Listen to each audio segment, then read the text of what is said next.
And action. Nissan D21 Nissan owners out there, welcome back to the channel. Welcome back.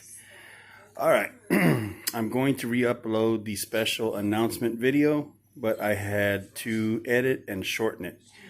I was just going off like a damn Yeti on that on that video. F this, F that. Let's face it, the how to install the high flow cold air intake was my moment. But I can't make a change in life if I don't start making a change, right? So this video is going to be about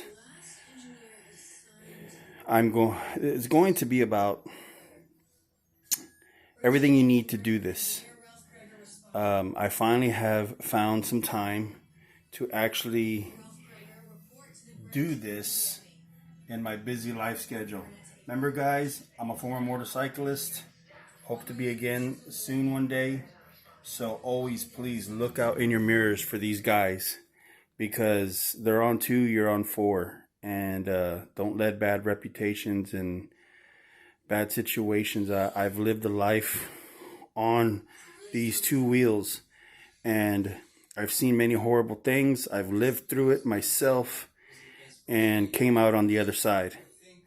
Sometimes on 1 wheel, most of the time on 2. 1 wheel just means I was doing a wheelie, highway wheelie. But anyway, so this is about the Weber 38 pre-install. I finally have the time to do this. If you're going to do this, guys, first of all, make sure you buy yourself an assortment of washers. Okay, cock rings, whatever you want to call them. Fashionable cock rings, weenie rings, weenie rings. Make sure you get some throttle return springs. The Carb has it, but you always want to make sure you have an anti-runaway open throttle return spring, okay? And go get AutoZone, get yourself a whole bunch of plugs, water plugs of all sizes. There will be 2 water plugs I will have to cut off, and when I'm doing the video where I'm actually dismantling everything, I will explain though which 2 water outlets I will be unplugging, and those are the small the 3/8 inch hoses that feed your stock TBI carburetor to heat up the factory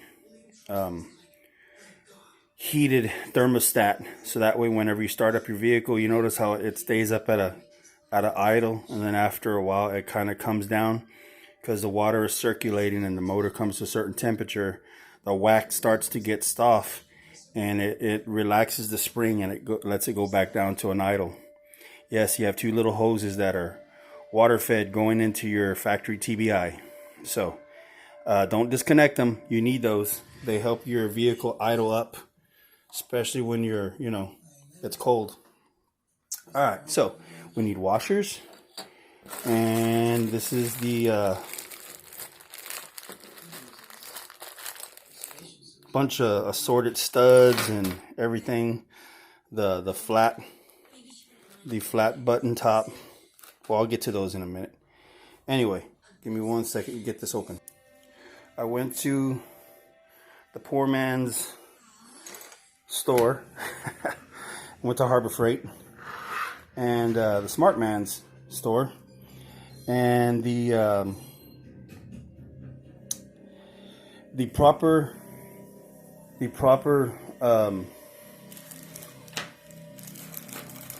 drill and tap for these. See these? They go in the base right there, and they will sit flat. I have to drill 4 holes, and they are 1.50.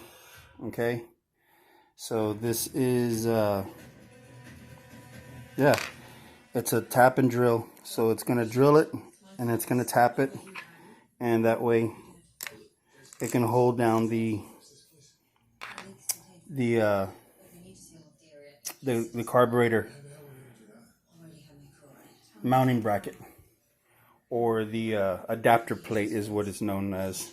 So it's 1.50, and I think it's, is it metric? Yes, it's metric. Or is it standard? What the fuck is this?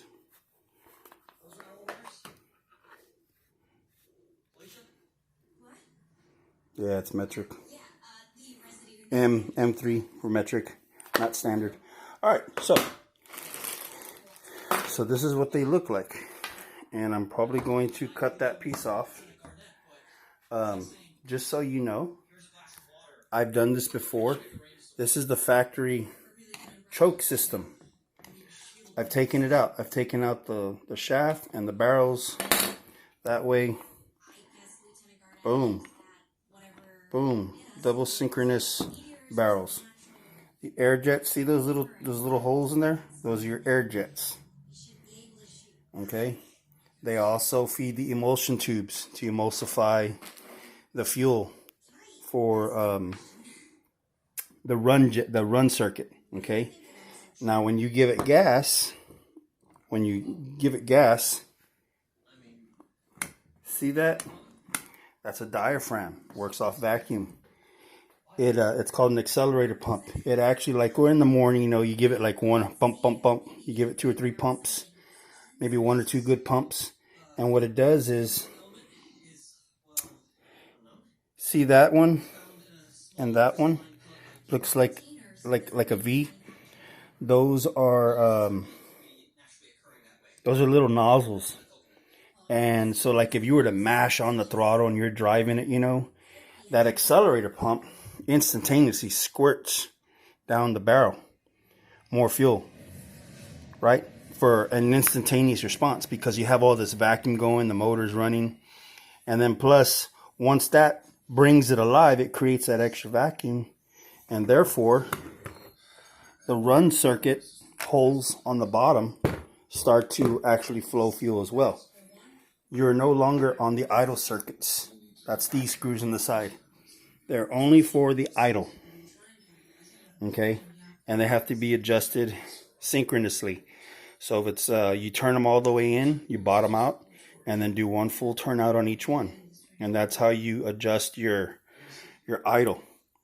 And if it's kind of like running a little weird, you know, and it's like you start adjusting one or the other and it starts to feather out, it's because, like I mentioned in the past, these butterflies are actuated by a cam system. And this screw right here, if you loosen it with a standard screwdriver or a flathead, it'll loosen this, and you can actually slide the cam, therefore by aligning the butterflies. So you can see the little tips of the idle screws, right? And then you also see there's like 3 holes and 3 holes that just sit where the butterflies open. Now, since this is Texas, right? This is a carburetor that's made to run in the desert. They're high performance carburetors. So they actually sweat. And what I mean by sweat is they run so cool that even if they're under the hood with an air cleaner like this, with a high flow cold induction system, the water that it creates, the sweating that it does, helps keep it cool. That's always keeping your air and your fuel flow mixture at a cooler temperature. Remember, that's the whole secret of fuel injection and carburation, is keeping your air intake temperatures at a cooler level. That's why on the EFI system on the Nissan, I have the tube all the way going across, and the air is being picked up right behind the header grill, where there's a hole right there in the header grill, and the air comes in and it feeds the intake tube.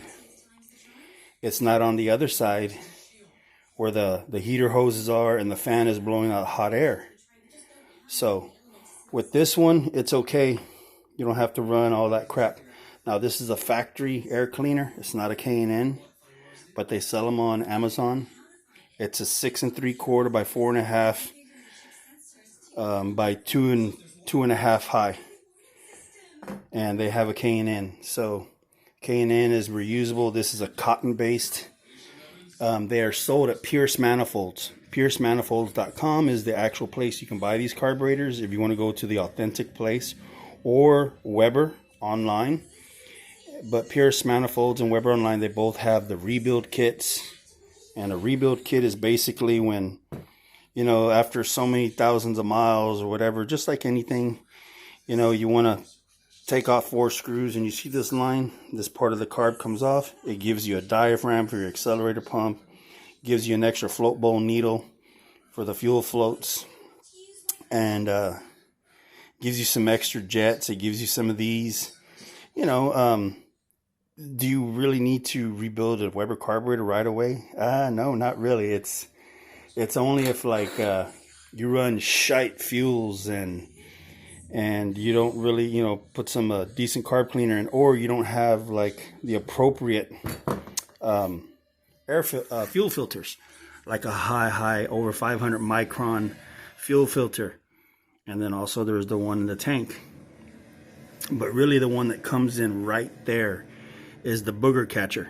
And then you also have one that sits in here where this big nut comes off. There's a fuel filter in there. This is a bowl vent, okay? You don't cover that, you leave it on. The way this is set up is it has a hole on this plate because it has a breather, like an elbow breather. So where the breather comes in off the valve cover, it blows the air. You know, the crankcase ventilation goes in and it sucks it and reburns it. I'm not a fan of reburning dirty, oily, moisty air. Besides, you never know when your motor is blowing internally burning oil on the inside, and therefore you're going to get a lot of oil residue and really screw up the carburetor. And that's why I run a breather on the filter. So if it starts turning ugly and leaking oil, then you know you have an internal blow-by issue where your piston rings are kind of going out. So yeah, so you know, these are the factory studs. You know, these are the ones that come with the Weber kit. They're all right, you know, but they're not long enough. And after measuring the height of the 1/2-inch CNC aluminum plate and the 5/8, it's actually over an inch. So it's just over an inch. So what that does, it gives you stack height, and all that extra aluminum just creates a plenum effect. So the higher you install a carburetor, the more the vortice effect you get, the intense vortice, the vacuum gets really strong, and therefore you get that smog. You know, the air and the fuel are mixing, and it comes out in a smog, just like a fuel injector. It sprays like a high intense mist, and that's why if you don't clean your injectors, they start to sputter, they start leaking, and you start getting very poor throttle response. Okay, so you know, the jets and everything have to stay clean, good filtration. Running non-ethanol fuel is also good, because ethanol can also clog up and cause gelling inside the small little the jets that are inside the carburetor. Because in this carburetor you have air jets. Those suck air. Those are called air corrector jets. And then if you were to take off the top of the carburetor, right, when you do the rebuild, you have your main jets that sit in the bowl. So this is the bowl. The fuel float is in there, and you can actually, you know, clean those out, take them out, or you can adjust them. You can, you know, get bigger ones or smaller ones, and they all go in 0.5, or no, they go in 1 millimeter increments. So 1 millimeter increments is as they go up in jet size, up or down. This is calibrated for the Nissan 2400, okay, as a more high performance. So it's a 3236 non-synchronous, and that gives you one squirter. The other one doesn't squirt. So in other words, when you're driving, you're on a 36 millimeter hole, throttle barrel, or butterfly that's opening. And as you go to halfway, there's a linkage. It doesn't look like this. It opens up the other one, and it gets its fuel on the run circuit from the vacuum, so it starts to pull from the other side, and it's called a progressive. So as you go to full throttle open, the other hole is opening to suck in air, but it's also bleeding fuel in through like those little 3 holes that I showed you on the underside when you open the butterflies to the run circuit. But on the top side, it'll have a nozzle, but there's no hole. Because when you rebuild it and you take it off, the little thing comes off. You know, you can clean and inspect everything. It all goes back in. But the 3838 Weber Outlaw has 2 squirters, because there are 2 38mm barrels identical. Okay, and the 27 right here is the actual middle part. That's the venturi. A venturi is like a port, or you know, something you venture through with the inner part of the tube. It's 27mm. You can't take them out. They are permanently in there, fixed in there. So, but they go by the butterflies. So if you go up to a 40, you're going to get a dual 40mm hole, 41, 42, 44, 45, etc. and up. And these come in downdraft and side drafts. So if you ever look them up, there are some serious carburation and performance carburetors. They work very easy. There's not a lot of tuning involved. Once you set them up, you just go by the instructions. It'll basically tell you, you know, how much to open one up or the other. See, here's a 3236 DJEV. This is a 38 DJEV Outlaw. And they give you see, that's that big old ear muff bunion looking thing that sticks out on the side. Well, you see, I also like the way these carburetors look, but I don't like the way they look with that electronic choke. And since I live in Texas and I've done this before, it all mounted right here. It's like a big old bunion. You know, it had some little linkage bullshit that goes up to the butterfly, and basically, you know, it almost closes it off, but just enough to choke it. Well, a lot of people take these off. They just do like a manual warm up where you just, you know, you give it 2 pumps, it starts up. Well, maybe just 1 good pump and it'll start up. So if it's like a really cold morning or whatever, you just kind of like feathering the throttle, you know, just and it warms up fairly quickly. It don't take long for these carburetors to warm up. But then they keep an ambient temperature. They stay running cool. So if it's real cold, the warmth from your intake manifold obviously transfers heat from the head, keeps it at a certain temperature. And real hot temperatures, where it's humid and sticky or dry heat outside, the aluminum, the stack height, that's why I would say it's good to run more spacers. And then you can run a phenolic spacer, like a 8mm or 5mm spacer in between, for like those types of motors where the intake manifold is either sitting right on top of the exhaust manifold. That's when you see a motor where the intake and the exhaust are on the same side. You know, you have the intake and the exhaust ports right next to each other, where we have a traditional European sports car, sports bike motor where you have the exhaust on one side and the intake on the other side. So I don't really need a phenolic spacer, but it is another way of gaining more height. So some people that use the factory little cheesy, it's not even aluminum, it's some kind of material. It's very cheap, it cracks, you can't even put torque on it, where this is very robust. You can torque it down, but not like seriously tight, because, you know, the paper gaskets do the rest of the work. But being said, you know, the more height you get, and then say like you add another spacer, and they come in as big as, like, I've seen like 14mm. 14mm is a pretty thick phenolic. It doesn't absorb heat. It looks kind of like fiberglass and composite, but it's not. It's a material that doesn't absorb heat like metal. But it's also a way to give you a spacer. And Pierce Manifolds and the Weber online store, they sell these spacers, okay? So, this is just a spare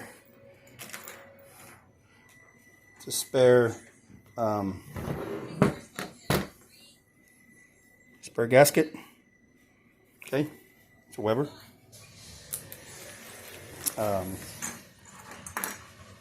See this?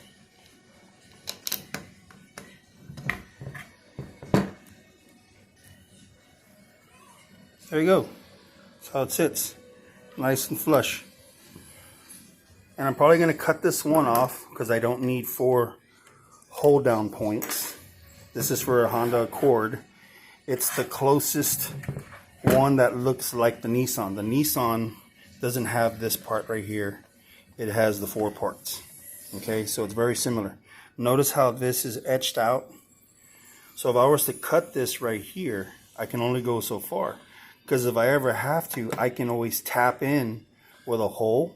If I wanted to, I can drill in right there and I can thread it and put it like a little nozzle, right? Say if I needed some extra vacuum, port, maybe I want to change the location for the power booster to put it here. I could put a little brass nozzle, I can thread it in on the other side, and that'll be where my power booster goes. So it'll always get a high amount of suction right there, vacuum for the power booster. But be as it may, I won't have to. But if I wanted to, it's there. See? So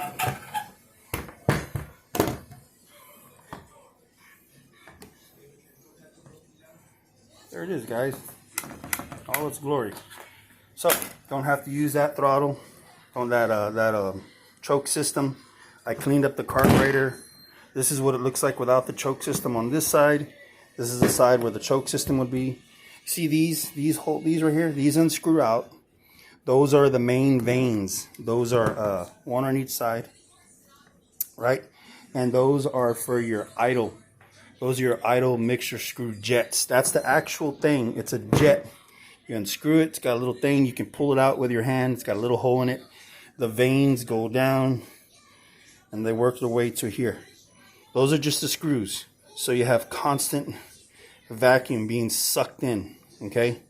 And those are just for your idle circuit. I put some gray silicone right here to fill that hole in. In Italy, there's another version of this carburetor where it has another diaphragm pump right here, and it is for another circuit. But it's been known that it was a over exaggeration on the design. It's not needed. So you'll see that mold on all these carburetors. It's for another circuit that activates some other shit up here. But like I said, right now all you have is an idle circuit, a run circuit, and then you have the accelerator pump circuit. Okay, that comes off. There's a diaphragm in there, you know, etc. And the way I'm going to set this up is where the in fuel will run here and the return will run to the tank. And so these carburetors don't require high pressure like an EFI. That's why you notice when you go get gas and your cap, regardless, always has pressure in the tank, is because the pressure in the tank helps keep the high pressure required for the EFI system, right? The tank gets pressurized, you always have pressure. You ever notice sometimes maybe you start up your truck right after you put gas in, you filled up or it's half or whatever, and there's no pressure in the tank? It may act a little weird sometimes. You're like, what the hell? And you kind of give it some gas and it's okay. Well, because there's no pressure yet. But as the fuel is starting to fume and make vapors, it starts to pressurize real quick. And that's why you have the pressure regulator there as well. Because when it's running, it's like around 36, 37 PSI. When you're on the highway at a certain RPM, it requires more fuel pressure, up to 40, I think 42. Yeah, it's a variance of pressure. So the fuel pump is not a 60, 70 PSI fuel pump. Trust me, guys. They always say that, but it is not that powerful. I mean, these are just little Nissan trucks. The fuel system is not that complicated. So as the fuel comes in, whatever the carb needs, it'll fill up the bowl. It won't over pressurize it, and the return will go here. I will have to cut off and put a breather on my tank on the vent line. That's why I have an access door, because I will no longer need to pressurize my fuel tank. I will be going to carbureted, so therefore Just the regular fuel pressure coming in is good enough, picks it up, returns. I don't need the extra fuel pressure. You don't want to over pressurize a carburetor if it's not required. This is a 3 to 4 max PSI carburetor. That's it. So the pump's going to be doing all the work, bringing up the fuel, etc., in and out. I did this with side draft before on my Toyota with a factory fuel pump. This is Shugu. All hail the mighty Shugu. Get it at Walmart. It's better than E6000. Gasket maker that's fuel resistant. Okay, that's for the gaskets. This is backup waterproof sealant. This is not like silicone, not like Shugu. Say if I didn't want to use the clips and I just wanted to make it nice and clean, right? You know, because those clips pull pressure down on the air cleaner. You can always get your air cleaner, put a little thin line of sealant right there, and yeah, you can put on your air filter like that. You need to take it off and wash it. It'll be easy to come off, but it won't just come off. But when I get the K&N, it's going to be a little bit beefier and proper airflow, so I don't need to retain the high flow intake system. That's just how awesome they work. Always make sure to get some throttle return springs. They sell them at AutoZone. I got the drill and tap, extra hose and hose clamps, and I will update this. And after that, guys, you'll see 2 more videos. One where it's one video taking everything apart, and the next video of pause and play as I'm doing the install, drilling the holes, getting it right, setting it on there, showing you where I'm going to reroute my air pickup, my vacuum for my power booster, because that's essential. You need that. And after that will just be tuning. And yeah, so what little custom thing did I do? I made sure that all that choke linkage that went through, right, to seal it with Shugu. That's Shugu. That would have been a place that dirty air can go in. I sealed that up with Shugu. Oh man, that's heat resistant. It's fuel resistant as well. So as this air cleaner sits on top, there is no more leaks coming in. There's no hole on the side right there where the linkage rods can go through. Now, a carburetor doesn't create such a suction where it's like, but think about it. As the air cleaner gets dirtier, it's going to find a place to suck dirty air, dirt. And as that stuff starts to enter the carburetor, it can clog up your air jets.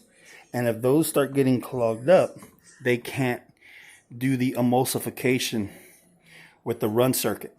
And the run circuit is that sucks in air, and there's another circuit in there that feeds these 2 tubes, and they sit underneath the air jets. They're about this long. It looks like a baffle on a gun without like a silencer without the cover. It's just like a tube with holes in it. Fuel meets the bottom. Air from the air corrector jet comes into the top. It emulsifies, meaning it mixes, and it goes in to the run circuit, and it comes out in a smog, like a mist, like a poof, like a spray. And that's what it does. That's how it, you know, you get the final ratio of run. So you can really make this big carburetor an economical carburetor, where when you tune it, you can run the least smallest jets and air correctors. Say if you have a heavy foot but you're trying to save on gas, because you get good economy with these carburetors.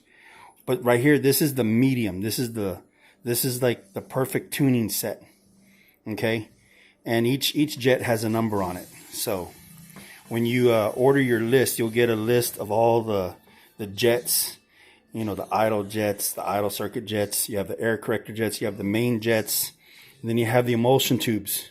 And also inside the float bowl for the accelerator pump, you have another jet in there too. It's a big one.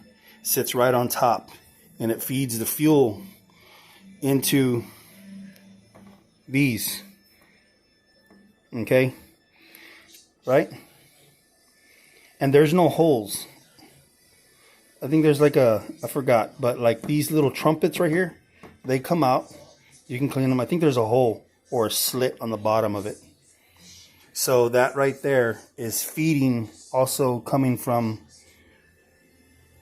the emulsification tubes, okay, from, you know, where the air jets sit on top. I mean, I know you guys aren't into carbs, you know, you're trying to figure it out, but think of it like this. You have factory fuel injectors in your truck. They are set to perform for the RPM limit of your truck. Makes good power when it's running real good. I mean, it almost feels like a little scattered race truck, right? At times, but it actually cuts out at a certain point because it's also made for economy and low-end power. These trucks are made for low-end torque. They're work trucks. That's why they pull so damn good at low RPM. It's still a work truck.